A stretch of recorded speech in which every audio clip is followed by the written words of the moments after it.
Physics 50 में आप सभी का स्वागत है। आज हम लोग इलेक्ट्रोस्टैटिक्स का लेक्चर नंबर 9 देखेंगे। अब आप नोट्स और एनसीईआरटी सॉल्यूशन का पीडीएफ डिस्क्रिप्शन से डाउनलोड कर सकते हैं। आज हम लोग पढ़ने जा रहे हैं इलेक्ट्रिक डाइपोल, और इलेक्ट्रिक डाइपोल के कारण उसके एक्सियल पॉइंट पे इलेक्ट्रिक फील्ड निकालने सीखेंगे, उसके इक्वेटोरियल पॉइंट पे इलेक्ट्रिक फील्ड निकालने सीखेंगे और eight any point electric field निकालने सीखेंगे। सबसे पहले हम लोग पढ़ेंगे आज इलेक्ट्रिक डाइपोल।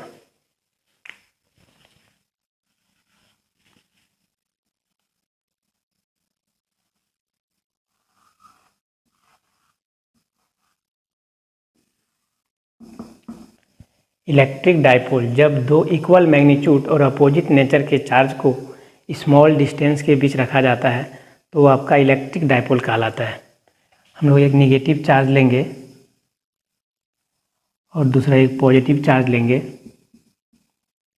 और इसको स्मॉल डिस्टेंस 2a के बीच रखेंगे।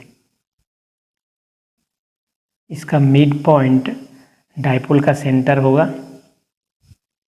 ये डिस्टेंस आपका ए हो जाएगा और ये डिस्टेंस ए हो जाएगा।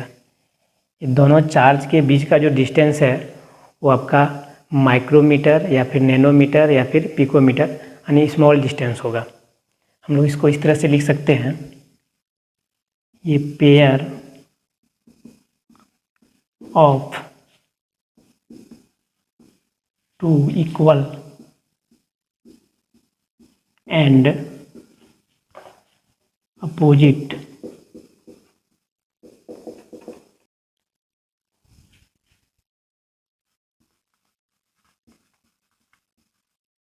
charges separated by some distance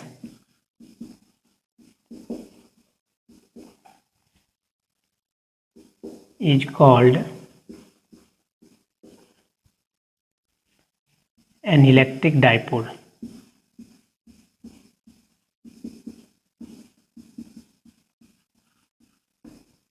A pair of two equal and opposite charges separated by some distance is called an electric dipole. मतलब मैग्नीट्यूड में दोनों चार्ज क्या होना चाहिए, बराबर होना चाहिए, लेकिन नेचर में अपोजिट होना चाहिए। इसके बाद आता है आपका dipole moment.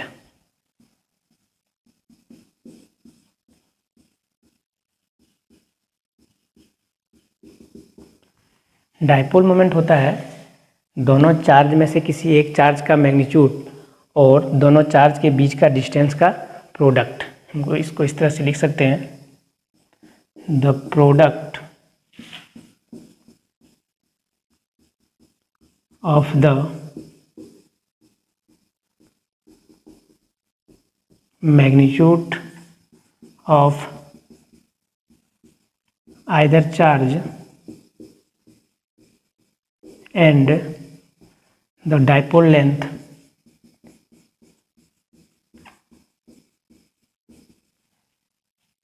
is known as dipole moment.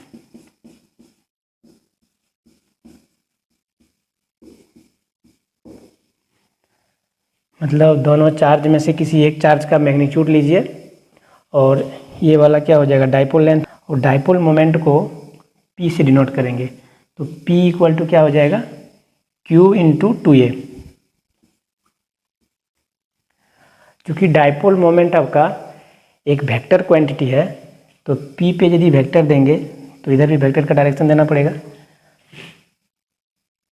Dipole moment का डायरेक्शन हमेशा याद रखिएगा, निगेटिव चार्ज से पॉजिटिव चार्ज की ओर होता है। तो P का डायरेक्शन, डाइपोल मोमेंट का डायरेक्शन किधर है, इस ओर, और इसे हम लोग क्या लिख सकते हैं, एक्स एक्सिस बोल सकते हैं इसको इधर। तो इसके लिए क्या हो जाएगा, आपका आई कैप हो जाएगा। तो यहाँ पे लीजिए आई कैप, फार्मूला हो जाएगा आपका P equal to Q into 2a। अब आता है डाइपोल मोमेंट का एसआई यूनिट क्या होगा। तो देखिए, चार्ज के लिए क्या लिखिएगा, कूलम लिखिएगा, और 2a क्या है, डिस्टेंस है तो मीटर हो जाएगा। तो एसआई यूनिट हो जाएगा इसका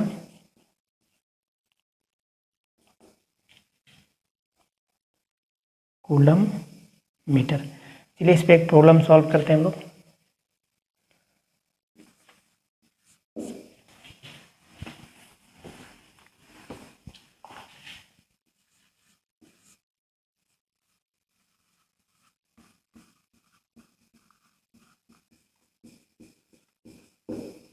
पहला क्वेश्चन है 2 point charge plus 5 microcoulomb and minus 5 microcoulomb are placed at a distance 7 millimetre apart. Calculate the dipole moment. Charge दे दिया है और डाइपोल लेंथ दे दिया है, निकालना है आपको dipole moment P find out करना है। पहला क्वेश्चन देखिए, Q का वैल्यू यहाँ पे दिया हुआ है 5 माइक्रोकूलम, तो हो जाएगा 5 इंटू 10⁻⁻6 कूलम। उसके बाद दोनों के बीच का डिस्टेंस दिया हुआ है यानी 2a दिया हुआ है, 7 मिलीमीटर, इसको मीटर में चेंज कर लीजिए SI यूनिट में, तो 7 इंटू 10⁻, कितना हो जाएगा -3 मीटर। अभी हम लोग फॉर्मूला पढ़े P equal to Q into 2a। Q का वैल्यू कितना है 5 इंटू 10⁻⁻6 और 2a का वैल्यू कितना है 7 इंटू 10⁻⁻3। दोनों को मल्टीप्लाई कीजिए 35 हो जाएगा, इंटू 10⁻⁻6 -3 हो जाएगा 35 इंटू 10⁻⁻9 कूलम मीटर। सिंपल सा प्रॉब्लम था। सेकेंड क्वेश्चन है electric dipole moment of electric dipole is 4.8 into 10⁻12 coulomb metre and distance between the charge is 8 millimetre. Find the value of charge. Dipole moment का value दे दिया है और दोनों charge के बीच का डिस्टेंस दे दिया है, Q का वैल्यू फाइंड आउट करना है। P इक्वल टू दिया हुआ 4.8 इंटू 10⁻12 कूलम मीटर और दोनों चार्ज के बीच का डिस्टेंस दिया हुआ है 2a इक्वल टू 8 मिलीमीटर। इसको मीटर में चेंज कीजिए, 8 इंटू 10⁻³ मीटर। अभी हम लोग फॉर्मूला पढ़े P equal to Q into 2a। P का वैल्यू पुट कीजिए यहाँ पे 4.8 इंटू 10⁻12। 2a का वैल्यू कितना है 8 इंटू 10⁻⁻3। इसको डिवाइड कीजिए इधर, 4.8 into 10⁻12 by 8 into 10⁻³ equal to Q। Point हटाइए यहाँ से, 10 नीचे आ जाएगा, ये कटेगा आपका 6 बार में, तो 6 इंटू 10⁻⁻12, ये ऊपर जाएगा तो 10⁻ हो जाएगा आपका प्लस और ये ऊपर जाएगा तो -1। तो Q इक्वल टू हो गया 6 इंटू 10⁻⁻12 -1 कितना हो गया -13 प्लस 3। Q का वैल्यू निकल गया 6 इंटू 10⁻10 कूलम। इस पे हम लोग एक और प्रॉब्लम सॉल्व करेंगे, क्वेश्चन नंबर 3।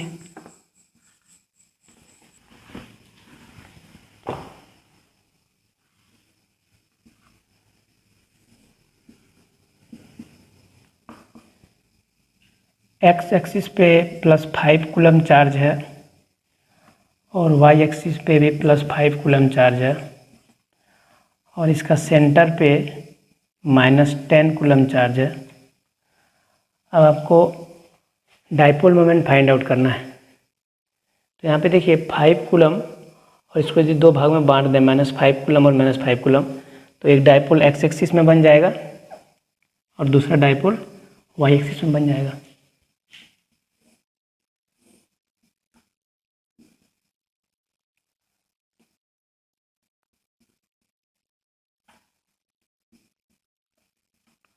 फिर वाई एक्सिस के लिए -5 कूलम और यहाँ पे +5 कूलम है और दोनों चार्ज के बीच का डिस्टेंस दे दिया है 2 मिलीमीटर। ये डिस्टेंस भी आपका 2 मिलीमीटर है। तो अब यहाँ पे देखिए एक डाइपोल आपका एक्स एक्सिस में बना, इसका डाइपोल मोमेंट हम लोग P1 ले लेते हैं, और एक डाइपोल मोमेंट इधर होगा P2, क्योंकि जानते हैं हम लोग डाइपोल मोमेंट का डायरेक्शन नेगेटिव चार्ज से पॉजिटिव चार्ज की ओर होता है, तो इधर होगा इसके लिए, और P2 का डायरेक्शन किधर, ऊपर की ओर, माइनस चार्ज से प्लस की ओर। चलिए फाइंड आउट कर लेते हैं P1 हम लोग।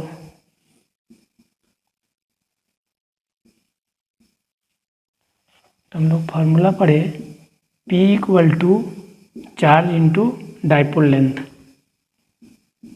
चार्ज कितना है, 5 है, और दोनों के बीच का डिस्टेंस 2 मिलीमीटर है, तो इसको मीटर में चेंज कर लीजिएगा, -3, तो हो जाएगा आपका 10 into 10 to the power -3 coulomb metre. अब यहाँ पे देखिए P2 का वैल्यू सेम ही होगा, क्योंकि चार्ज भी सेम है और डिस्टेंस भी सेम है, ये मिलीमीटर होगा, तो P2 भी आपका निकलेगा 10 into 10 to the power -3 coulomb metre. आपको P1 और P2 को ऐड करना है, तो वेक्टर वाला फॉर्मूला लगाएंगे हम लोग, R equal to P square plus Q square plus 2pq cos theta. तो यहाँ पे नेट डाइपोल मोमेंट P जो हो जाएगा P1 का स्क्वायर प्लस P2 का square plus 2p1 P2 cos theta. तो यहाँ पे थीटा कितना है देखिए, दो वेक्टर के बीच का एंगल ये वाला होगा, 90 डिग्री। P1 का वैल्यू कितना है, 10 into 10 to the power -3, P2 का वैल्यू कितना है, 10 इंटू 10 टू द पावर -3 का स्क्वायर। ये पार्ट पूरा जीरो हो जाएगा, cos 90 का वैल्यू जीरो होता है, दोनों में से हमें रूट से बाहर निकल जाएगा, 10 इंटू 10 टू द पावर -3, 1 + 1, तो 10 इंटू 10 टू द पावर -3 √2, तो नेट डाइपोल मोमेंट निकल गया आपका 10√2 into 10 to the power -3 coulomb metre. ये हो जाएगा आपका नेट डाइपोल मोमेंट। और एंगल कितना होगा रिजल्टेंट का, दोनों का वैल्यू सेम है, तो ये आपका 45 डिग्री हो जाएगा। इसके बाद हम लोग पढ़ेंगे electric field intensity due to dipole at axial point. ये डेरिवेशन आपका बोर्ड एग्जाम के लिए बहुत ही इंपॉर्टेंट है। उसके बाद हम लोग इक्वेटोरियल वाला पढ़ेंगे, फिर उसके बाद पढ़ेंगे एट एनी पॉइंट। सबसे पहले हम लोग पढ़ते हैं इलेक्ट्रिक फील्ड इंटेंसिटी एट ये point on axial line of an electric dipole.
Electric field intensity at a point on the axial line of an electric dipole. हम लोग को इलेक्ट्रिक डाइपोल का एक्सियल लाइन पे इलेक्ट्रिक फील्ड फाइंड आउट करना है। सबसे पहले हम लोग इलेक्ट्रिक डाइपोल बनाते हैं। एक नेगेटिव चार्ज लीजिए और एक पॉजिटिव चार्ज लीजिए, दोनों के बीच का डिस्टेंस कितना होगा, 2a होगा। मिड पॉइंट पे डाइपोल का सेंटर O, सेंटर से r डिस्टेंस पे आपको एक पॉइंट P लेना है। इस P पॉइंट पे हम लोग को इलेक्ट्रिक फील्ड फाइंड आउट करना है। ये डिस्टेंस कितना होगा, ए होगा,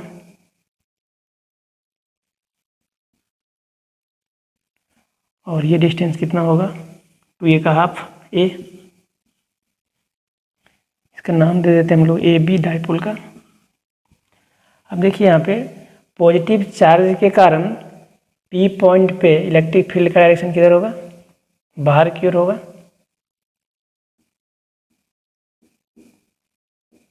E1 ले लेते हैं, और निगेटिव चार्ज में किधर होगा, अंदर की ओर होगा।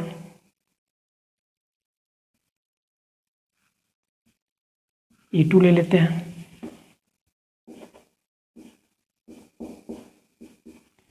यहाँ पे देखिए E1 का जो एरो है वो ज़्यादा है और E2 का कम है।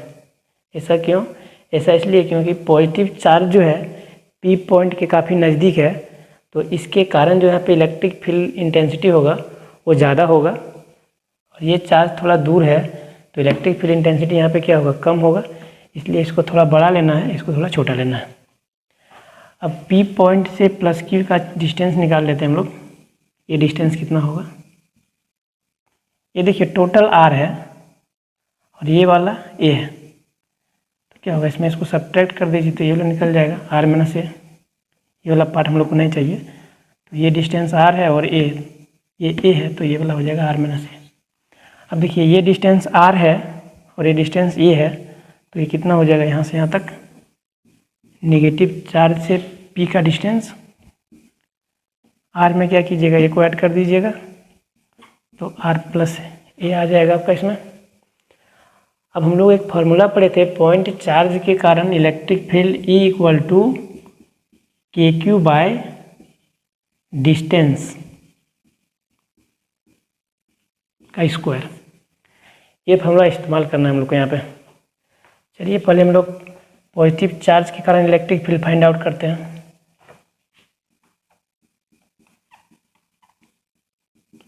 इलेक्ट्रिक फील्ड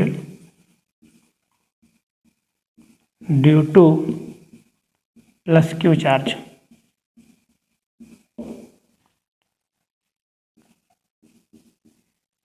पॉजिटिव चार्ज के कारण लिए हैं E1। E1 इक्वल टू क्या हो जाएगा, के क्यू बाय डिस्टेंस। डिस्टेंस कितना है पॉजिटिव चार्ज के लिए, आर माइनस ए है, तो यहाँ पे आर माइनस ए का होल स्क्वायर। क्योंकि इलेक्ट्रिक फील्ड आपका एक वेक्टर क्वांटिटी है तो डायरेक्शन भी देना है। ये डायरेक्शन किधर है, एक्स एक्सिस की तरफ है, और एक्स एक्सिस के लिए हम लोग लेते हैं यूनिट वेक्टर आई कैप, तो यहाँ पे लेंगे आई कैप। अब निगेटिव चार्ज के कारण फाइंड आउट करते हैं। Electric field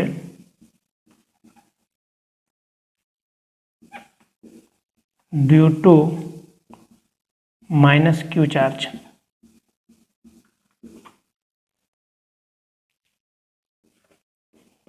E2 equal to negative charge के लिए देखिए अंदर की ओर लिए हैं, फिर होगा आपका के क्यू बाय डिस्टेंस कितना है, आर प्लस ए, तो आर प्लस ए का होल स्क्वायर करना है, क्योंकि फार्मूला क्या है, पॉइंट चार्ज के कारण के क्यू बाय डिस्टेंस का स्क्वायर, और नेगेटिव चार्ज के लिए डिस्टेंस कितना आर प्लस ए है। अब इधर वेक्टर दीजिएगा तो इधर डायरेक्शन देना है हम लोग को। इधर देखिए किधर डायरेक्शन, निगेटिव एक्सिस की तरफ है, निगेटिव एक्स डैश की तरफ है, तो इधर हम लोग क्या लेते हैं, इधर आई कैप लिए तो इधर क्या लेंगे, माइनस आई कैप लेंगे, तो यहाँ पे माइनस आई कैप हो जाएगा आपका। अब हम लोग को पी पॉइंट पे net electric field find out करना है।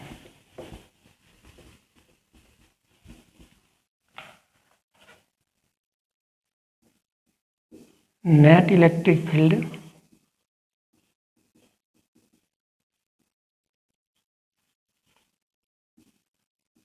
Eight point P।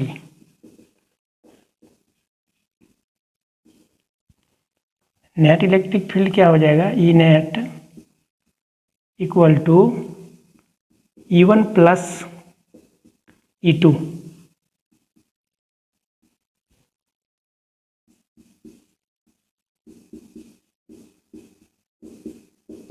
चलिए यहाँ से E1 का वैल्यू पुट कीजिए, KQ/R - A का होल स्क्वायर, KQ/R - A का होल स्क्वायर आई कैप प्लस E2 का वैल्यू पुट कीजिए, KQ/R+A का होल स्क्वायर माइनस आई cap,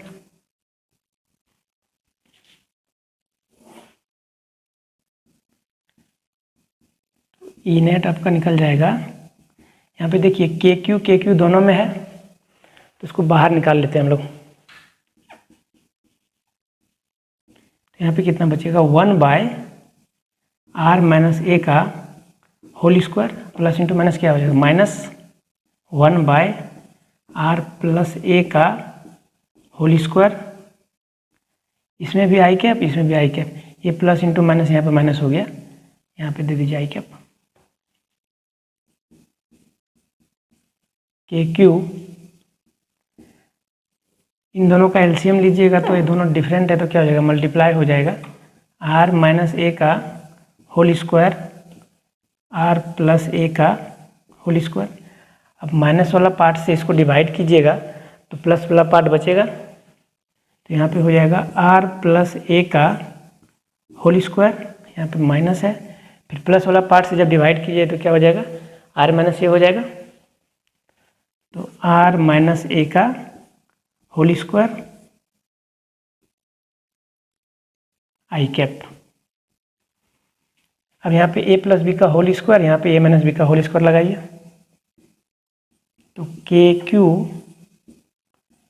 R² plus A² plus 2AR हो जाएगा, A+B का होल स्क्वायर। फिर यहाँ पे A-B का होल स्क्वायर क्या होगा, A² plus B² minus 2AB,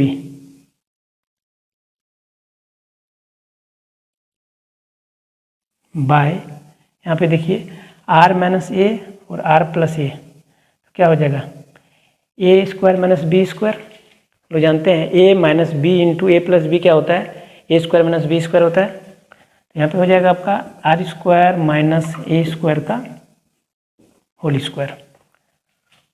next step है KQ R² plus A² plus 2AR, minus वाला पार्ट जब अंदर जाएगा तो प्लस वाला को माइनस कर देगा और माइनस वाला को प्लस कर देगा, तो यहाँ माइनस, यहाँ माइनस, यहाँ प्लस हो जाएगा, तो -R² minus A² minus minus plus 2AR by R² minus A² का होल स्क्वायर। बाहर में आई कैप होगा, इधर भी आई कैप होगा। अब देखिए R वाला पार्ट ये माइनस वाला से कैंसिल हो जाएगा, ये A² वाला एक से कैंसिल हो जाएगा, बच गया यहाँ पे आपका 2AR और 2AR कितना हो जाएगा, 4AR हो जाएगा।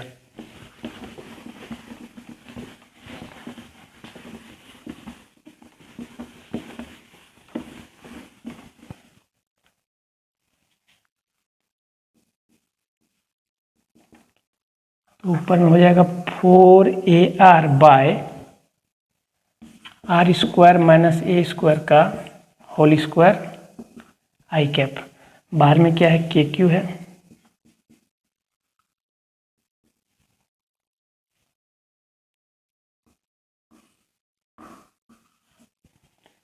अब क्या करना है हम लोग को, यहाँ पे Q इंटू 2A का फॉर्म में इसको लिखना है, क्योंकि हम लोग जानते हैं P इक्वल टू क्या होता है, Q इंटू 2A। अभी हम लोग पढ़े dipole moment P equal to Q into 2A, लेकिन यहाँ पे देखिए कितना है, 4 ये है, हम लोग को चाहिए 2A, तो 2 यहाँ से बाहर निकाल लीजिए, 2K और Q को अंदर भेज दीजिए, Q इंटू 2A, इसको हम लोग इस फॉर्म में लिख सकते हैं, बाय R² माइनस A² का होल स्क्वायर।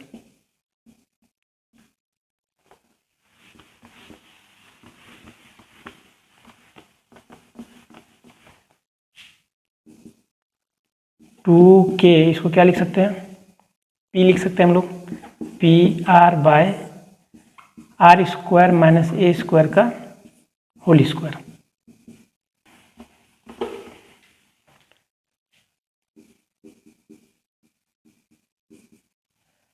अब यहाँ पे एक स्पेशल केस है, यदि आर का वैल्यू ए के कंपेरिजन में बहुत ज़्यादा होगा तो एक स्पेशल केस में हम लोग क्या करेंगे, ए स्क्वायर को 0 लेंगे। इफ़ आर ग्रेटर देन ए, मतलब ए बहुत छोटा है और छोटा चीज़ का जब हम लोग स्क्वायर करते हैं तो वो बहुत छोटा हो जाता है। जैसे देखिए 0.05 को यदि आप स्क्वायर कीजिएगा तो 0.0025 हो जाएगा, तो इसको हम लोग नेगलेक्ट कर सकते हैं, इसलिए यहाँ पे क्या हो जाएगा, ये ए स्क्वायर 0 हो जाएगा। तो फॉर्मूला निकल जाएगा 2kp r बाय, ये 0 हो गया तो बचा क्या, आर स्क्वायर का स्क्वायर, तो 2kp r by r to the power 4 i cap.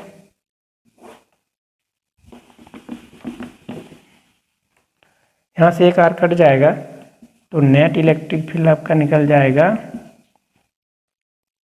2kp by are cube.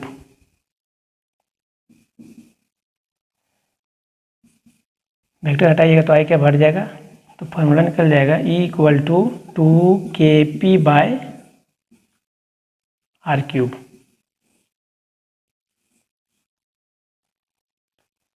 इसके बाद हम लोग पढ़ेंगे electric field intensity at a point on equatorial line of an electric dipole. यहाँ पे एक चीज़ और देखिए, के का value where K equal to 1/4 pi epsilon naught होगा।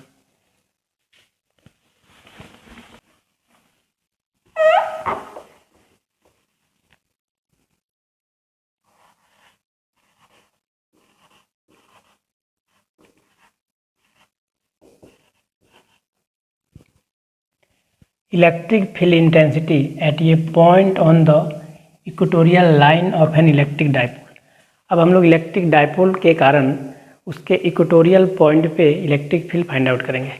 सबसे पहले हम लोग इलेक्ट्रिक डाइपोल बनाते हैं। एक पॉजिटिव चार्ज लीजिए और एक नेगेटिव चार्ज लीजिए, दोनों के बीच का डिस्टेंस 2a लीजिएगा। बीच में इसका सेंटर होगा डाइपोल का।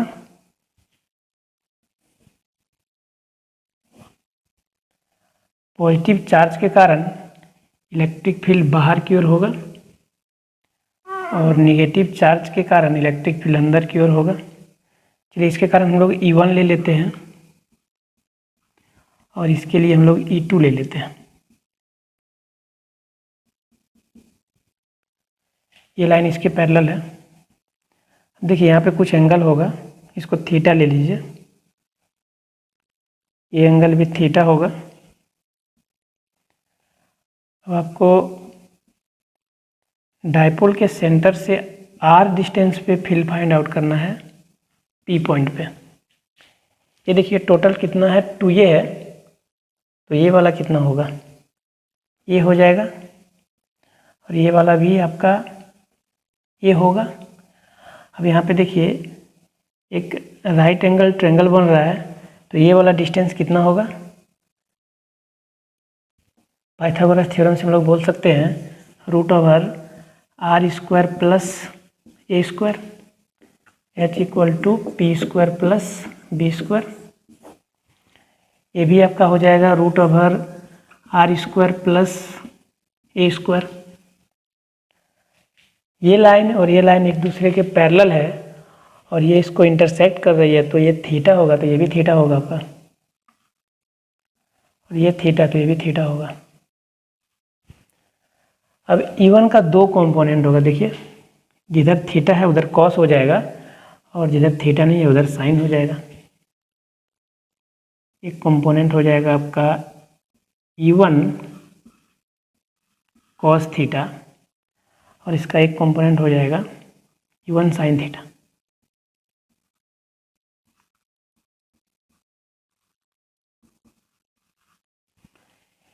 इस प्रकार E2 का भी 2 कंपोनेंट होगा, एक थीटा जिधर है E2 कॉस थीटा और जिधर थीटा नहीं है उधर E2 साइन थीटा।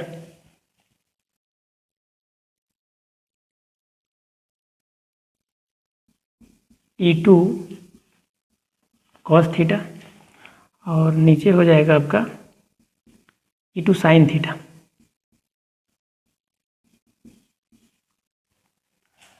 अब यहाँ पे देखिए E1 साइन थीटा जो है ऊपर की ओर है और E2 साइन थीटा नीचे की ओर है, तो एक दूसरे से कैंसिल हो जाएगा, इक्वल एंड अपोजिट है। आगे हम लोग देखेंगे E1 और E2 का वैल्यू सेम आएगा, क्योंकि देखिए यहाँ भी Q है, यहाँ भी Q है, और ये डिस्टेंस √r² प्लस a² और ये डिस्टेंस भी r² प्लस a², तो E1 और E2 का वैल्यू सेम निकलेगा। अब यहाँ पे हम लोग का नेट इलेक्ट्रिक फील्ड जो होगा वो दोनों को ऐड करना पड़ेगा, इस डायरेक्शन में है, और यहाँ पे P का डायरेक्शन देखिए माइनस से प्लस की ओर होता है, P का डायरेक्शन किधर होगा, इधर होगा। कहने का मतलब है इक्वेटोरियल के केस में electric field, net electric field का डायरेक्शन और डायपोल मोमेंट का डायरेक्शन अपोजिट होता है, और एक्सियल के केस में जिधर इलेक्ट्रिक फील्ड का डायरेक्शन होता है उधर ही डायपोल मोमेंट का डायरेक्शन होता है। इसको भी हम लोग आगे फिर से देखेंगे नेक्स्ट वाला केस के लिए। पहले हम लोग पॉजिटिव चार्ज के कारण इलेक्ट्रिक फील्ड फाइंड आउट करते हैं।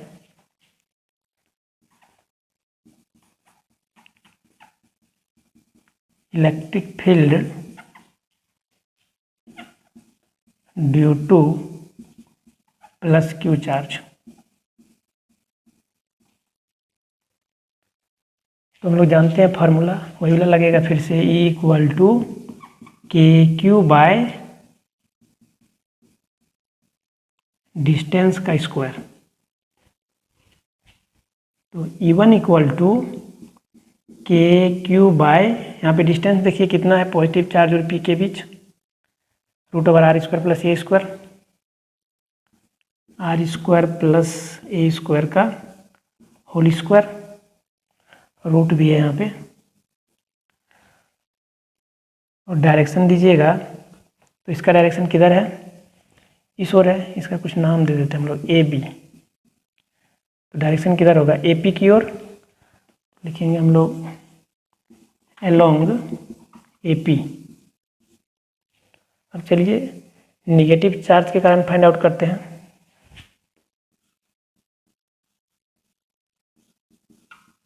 इलेक्ट्रिक फील्ड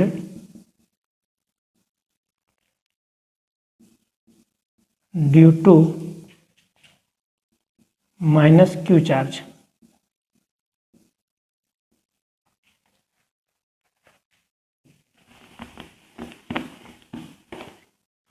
देखिए यहाँ पे डायरेक्शन किधर है, इसका PB की ओर है, फॉर्मूला तो वही लगेगा KQ बाई डिस्टेंस का स्क्वायर, KQ बाय डिस्टेंस कितना है, √r² प्लस a² का होल स्क्वायर। डायरेक्शन देना चाहिएगा तो किधर होगा, PB की ओर, तो अलोंग PB। अब हम लोग को net electric field find out करना है।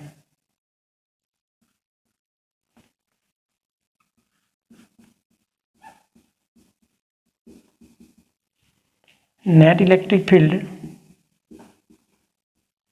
एट पॉइंट P,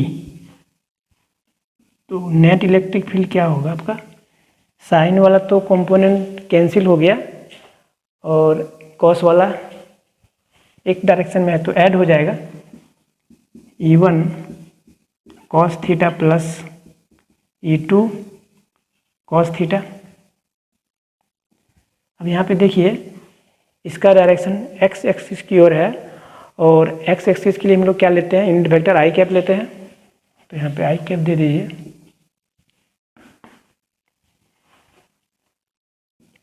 यहाँ पे देखिए E1 का वैल्यू जो है पुट कर दीजिए, KQ by √r² plus a² का whole square cos theta plus KQ by r² plus a² √r का होल स्क्वायर cos थीटा, यहाँ पे क्या हो जाएगा आपका आई cap.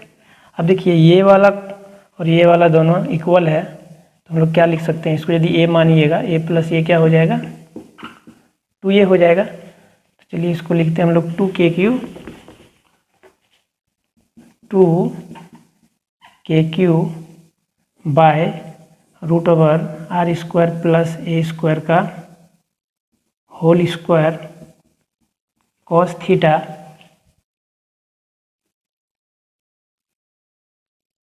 I cap.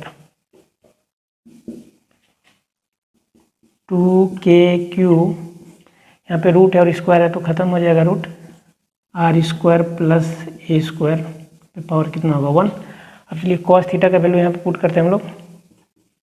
Cos theta equal to क्या जानते हैं, b/h जानते हैं, बेस अपॉन हाइपोटेनस। तो देखिए थीटा के सामने वाला क्या होगा, p होगा, ये वाला b होगा और ये वाला h होगा। तो a by root over are square plus A square. तो कॉस थीटा बराबर हम लोग का निकल गया root over are square plus A square. चलिए इसको यहाँ पे पुट कर देते हैं, A by root over are square plus A square. इतना तक कॉपी कर लीजिए, फिर इधर मिटाते हैं हम लोग।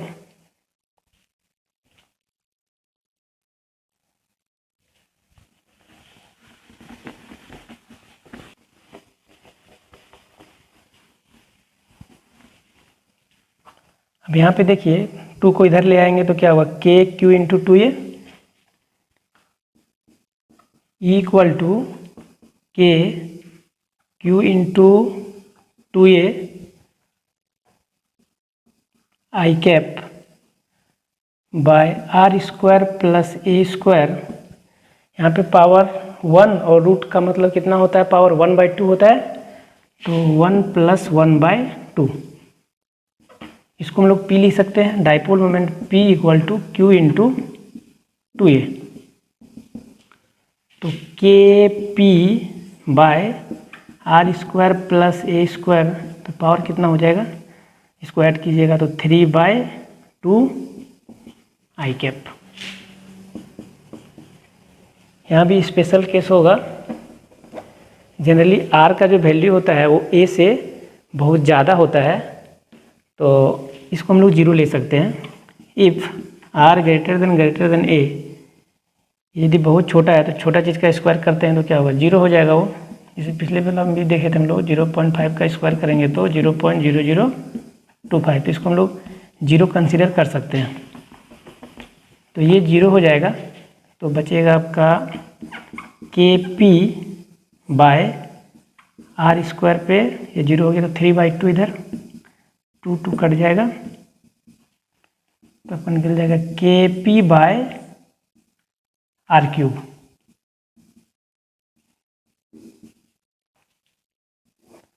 फार्मूला निकल गया E equal to KP by are cube i cap. ये वेक्टर हटाइएगा तो आपका आई कैप हट जाएगा। फार्मूला रखना है याद, E equal to KP by are cube, where K equal to 1/4πε0। हम लोग एक्सियल के केस में पढ़े थे, इलेक्ट्रिक फील्ड कितना निकला था, E equal to 2KP by are cube. Axial के केस में E equal to 2KP by are cube और इक्वेटोरियल के केस में E equal to KP by are cube. मतलब डाइपोल के कारण एक्सियल पे जितना इलेक्ट्रिक फील्ड होता है उसका हाफ आपका इक्वेटोरियल पे होता है। तो यहाँ पे ऑब्जेक्टिव में आपको इस तरह से सवाल पूछ सकता है, यदि एक्सियल पे वैल्यू दे दे और इक्वेटोरियल पे पूछे तो उसका हाफ कर दीजिएगा, और यदि इक्वेटोरियल पे वैल्यू दे दे और एक्सियल पे पूछे तो उसका क्या कीजिएगा, डबल कर दीजिएगा। अब तीसरा केस जो है electric field intensity at any point due to electric dipole, उसके लिए आपको एक्सियल और इक्वेटोरियल को दोनों को ध्यान से देखना पड़ेगा, फिर जाके तीसरा आपको अच्छे से समझ में आएगा। थोड़ा सा इसको हम लोग फिर से देखते हैं। ये तो फॉर्मूला याद रख लीजिए, एक्सियल के केस में कितना होता है E equal to 2KP by are cube और इक्वेटोरियल के केस में कितना होता है KP/RQ। अभी हम आपको बताएं कि इक्वेटोरियल के केस में इलेक्ट्रिक फील्ड और डायपोल का डायरेक्शन एक दूसरे के अपोजिट होता है, और एक्सियल के केस में एक नेगेटिव चार्ज लिए थे हम लोग, एक पॉजिटिव चार्ज लिए थे।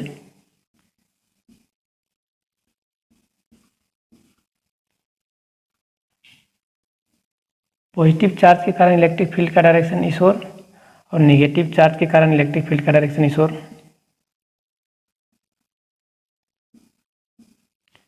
और डायपोल मोमेंट का डायरेक्शन किधर से होगा? नेगेटिव चार्ज से पॉजिटिव चार्ज की ओर होगा। पी का डायरेक्शन किधर है? इस ओर। अब यहाँ पे देखिए E1 का वैल्यू ज़्यादा है, इसको बड़ा लिए हम लोग, E2 का वैल्यू कम है, इसको छोटा लिए, तो नेट इलेक्ट्रिक फील्ड का डायरेक्शन किधर होगा? इस ओर होगा, एक्स एक्सिस की तरफ। और पी का डायरेक्शन भी देखिए इधर ही है। मतलब एक्सियल के केस में इलेक्ट्रिक फील्ड का डायरेक्शन और डायपोल मोमेंट का डायरेक्शन सेम होता है, एक ही ओर होता है। और इक्वेटोरियल के केस में इधर हम लोग पॉजिटिव चार्ज लिए थे और इधर नेगेटिव चार्ज लिए थे। इधर E1 था और इधर आपका E2 था, तो कॉस वाला कंपोनेंट ऐड हो रहा था, E1 कॉस थीटा और E2 कॉस थीटा, और साइन वाला कंपोनेंट आपका कैंसिल हो रहा था। देखिए इलेक्ट्रिक फील्ड का डायरेक्शन किधर है इक्वेटोरियल के केस में? इस ओर है। और डायपोल मोमेंट का डायरेक्शन देखिए माइनस से प्लस की ओर होगा, नेगेटिव से पॉजिटिव की ओर, यानी डायपोल मोमेंट का डायरेक्शन इधर होगा। इसमें हम लोग माइनस इधर लिए थे, प्लस इधर लिए थे, इसमें प्लस इधर लिए हैं, माइनस इधर लिए हैं। इसमें डायपोल मोमेंट का डायरेक्शन इधर था, इसमें किधर होगा? इधर होगा। तो यहाँ पे देखिए ई का डायरेक्शन इधर और पी का डायरेक्शन इधर। तो यहाँ भी ऑब्जेक्टिव में आपसे पूछ सकता है कि इक्वेटोरियल के केस में इलेक्ट्रिक फील्ड का डायरेक्शन जो होता है वो डायपोल मोमेंट के अपोजिट होता है, और एक्सियल के केस में सेम होता है। चलिए तीसरा केस देखते। Electric field intensity at any point due to electric dipole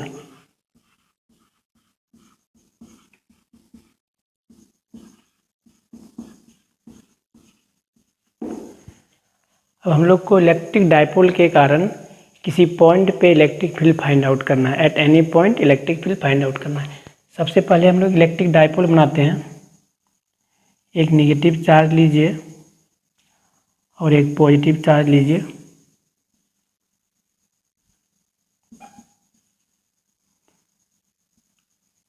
इसके बीच में डायपोल का सेंटर होगा। हम लोग जानते हैं डायपोल मोमेंट का डायरेक्शन नेगेटिव चार्ज से पॉजिटिव चार्ज की ओर होता है।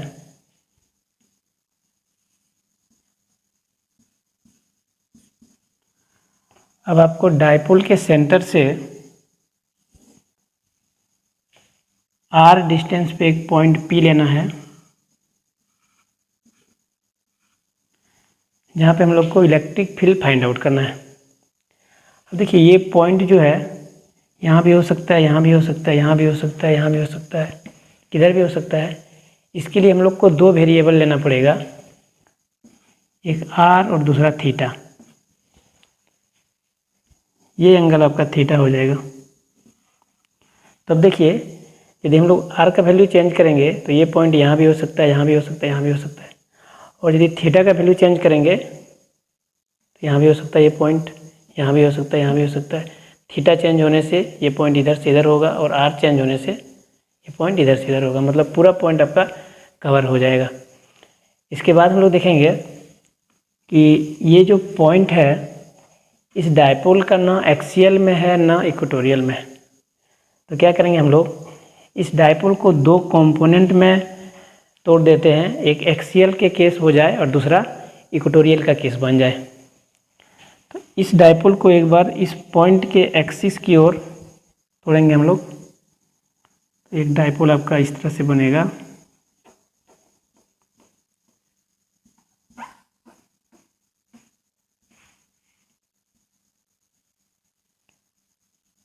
इसका नाम दे दीजिए AB। तो ये हो जाएगा आपका A1 B1।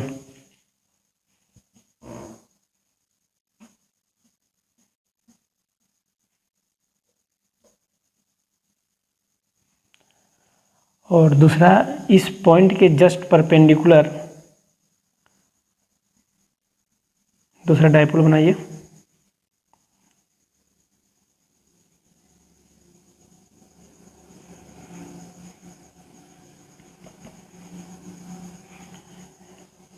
इसका नाम दे देते हैं हम लोग A2B2 A2B2।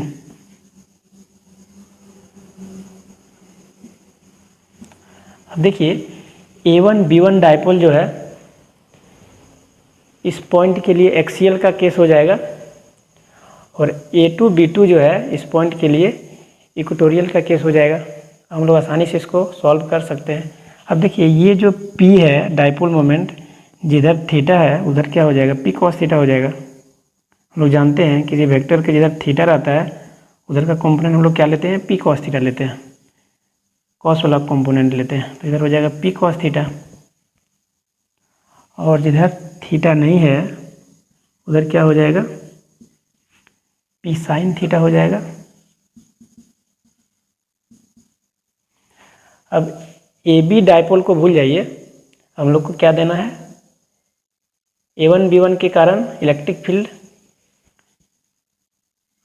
इस डायरेक्शन में होगा, क्योंकि हम लोग पढ़े थे एक्सियल के केस में जिधर P का डायरेक्शन होता है उधर ही इलेक्ट्रिक फील्ड का डायरेक्शन होता है।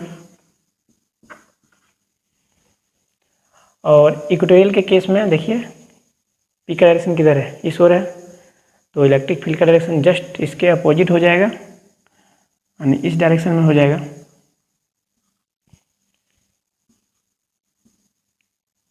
ई थीटा ले लेते हैं इसके लिए हम लोग। अब इन दोनों का रिजल्टेंट इलेक्ट्रिक फील्ड बीच में होगा कहीं, ये आप ले सकते हैं, ई ले लीजिए, और इसका डायरेक्शन अल्फा ले लीजिए।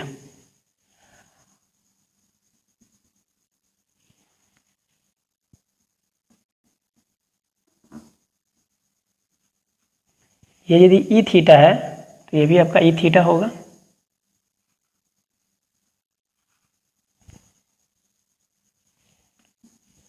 अब हम लोग को A1 B1 के कारण electric field ER find out करना है, और डायपोल A2 B2 के कारण ई थीटा फाइंड आउट करना है। A1 B1 को हम लोग को भूल जाना है, सिर्फ A1 B1 और A2 B2 के कारण देखना है ER कितना निकलेगा और ई थीटा कितना निकलेगा। चलिए पहले A1 B1 के कारण निकालते हैं। Electric field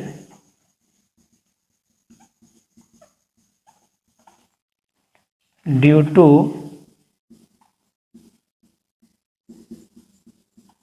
dipole A1 B1, ध्यान दीजिएगा एक्सियल के केस में हम लोग पढ़े थे E इक्वल टू 2kp/r³।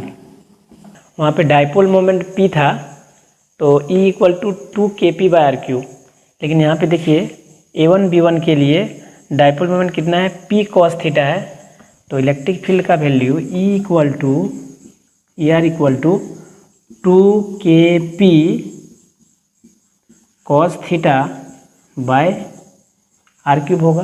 बस एक्सियल वाला केस में जो फॉर्मूला था 2kp/r³ उसमें क्या लगाना है, cos लगाना है। अब चलिए A2 B2 के कारण फाइंड आउट करते हैं।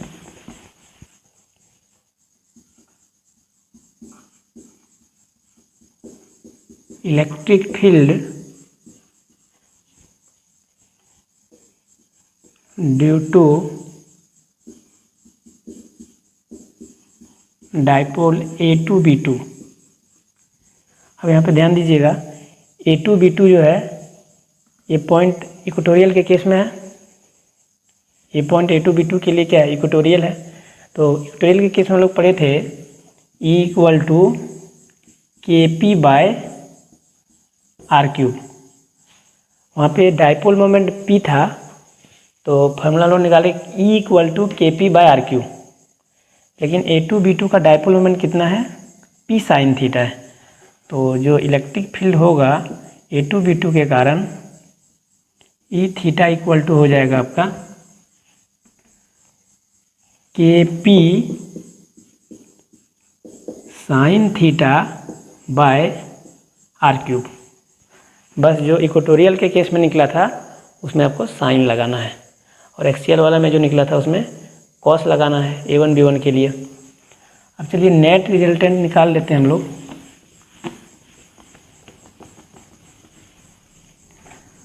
तो resultant electric field E equal to E R का स्क्वायर प्लस ई थीटा का square plus 2ER E theta cos 90 degree हो जाएगा यहाँ पे, क्योंकि दोनों के बीच का एंगल देखिए ये वाला कितना होगा, 90 डिग्री होगा। तो E इक्वल टू हो जाएगा आपका ER कितना निकला 2KP cos theta by are cube का whole square plus KP sine theta by are cube का होल स्क्वायर, और कॉस 90 का वैल्यू 0, तो ये पूरा 0 हो जाएगा आपका। यहाँ पे KP by r q square भी है, तो रूट से बाहर निकाल लीजिए इसको।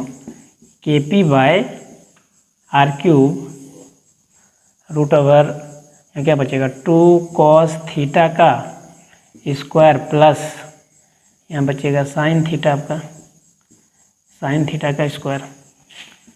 तो KP बाय आर क्यूब 2 का square 4 cos square theta plus sine square theta, KP by are cube.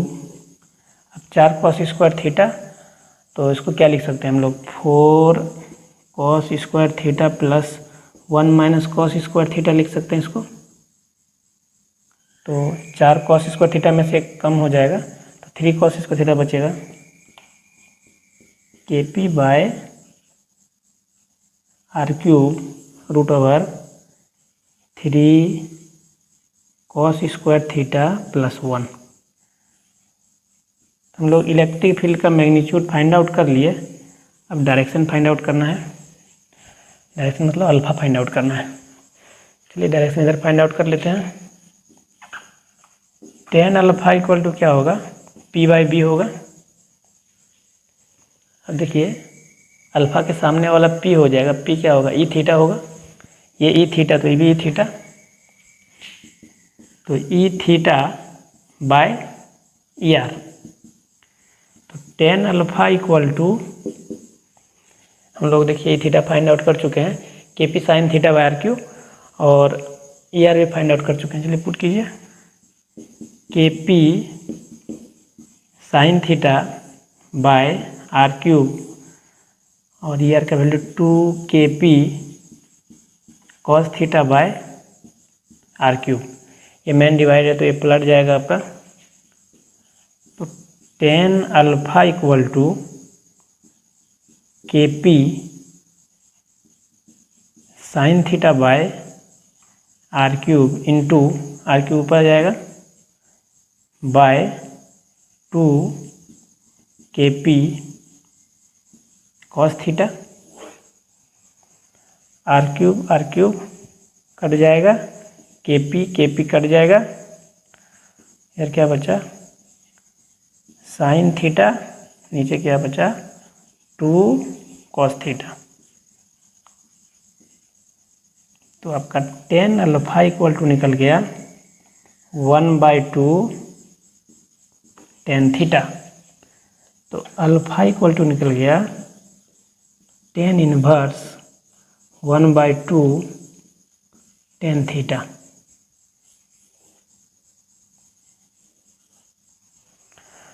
अब यहाँ पे ध्यान दीजिएगा E equal to KP by r q root over 3 cos square theta plus 1। Exam में क्या करेगा, ये एंगल जो है आपका इधर से भी दे सकता है। तो आपको एंगल ए वाला लेना है। जैसे एग्जांपल हम बता लेते हैं एक ठो।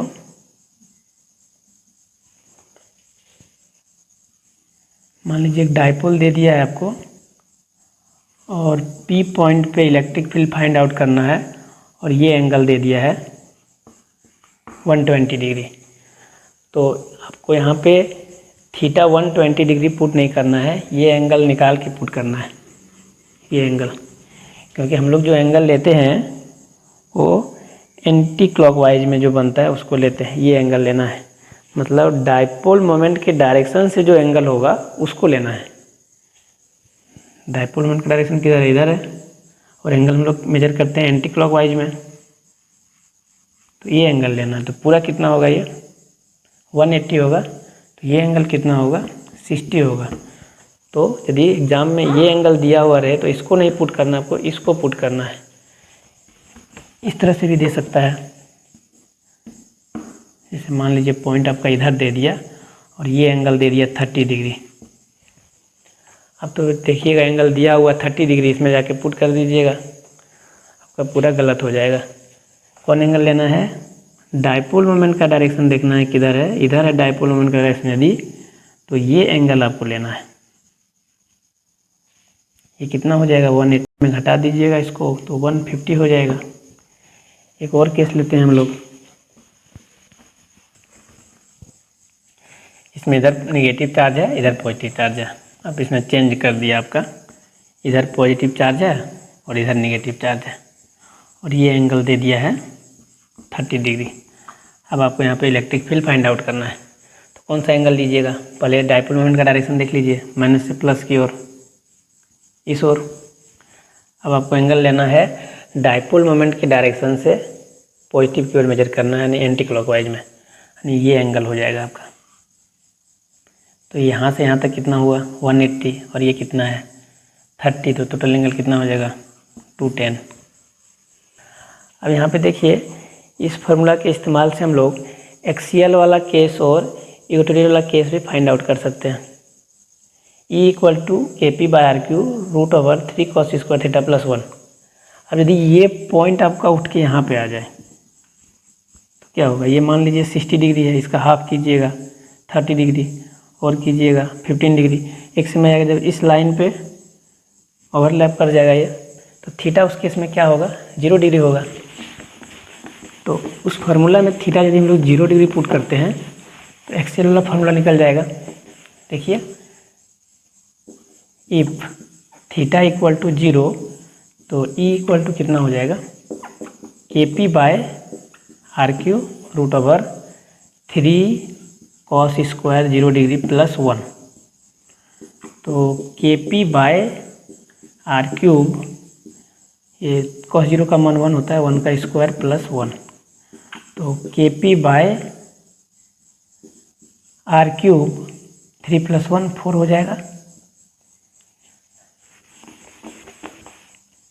4 का रूट हो जाएगा 2, तो निकल गया आपका 2 KP/R क्यूब।